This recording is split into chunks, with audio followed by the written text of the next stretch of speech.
Sa ibang balita naman, kabalikat din ang People's Television sa adikain ng pamahalaan na lansagin ang korupsyon hanggang sa pagtatapos ng termino ni Pangulong Aquino.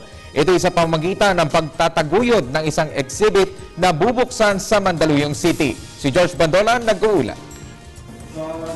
Planchado na ang government agencies exhibit na gaganapin sa Mega Trade Hall sa Mandaluyong City sa June 10. Mismong ang organizer ng pagtitipon ng mga ahensya ng gobyerno, ang Kabisig Foundation, ang nauna sa pagtitipon na ito ng mga government agencies.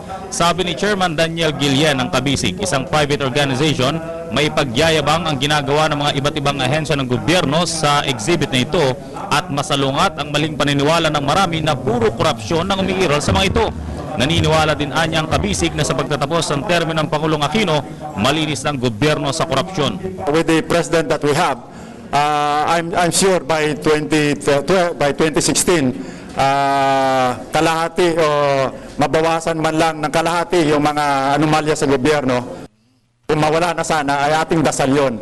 Ngunit ang Kabisig, ang amin lamang ay maintindihan ng taong bayan na napakarami na mabubuting empleyado ng gobyerno na dapat i-appreciate, lalong-lalo na yung mga gumagawa na maganda. Katuwang ang telebisyon ng bayan, People's Television, sa magandang adhikaing ito ng Kabisig. Para sa telebisyon ng bayan, George Bandola.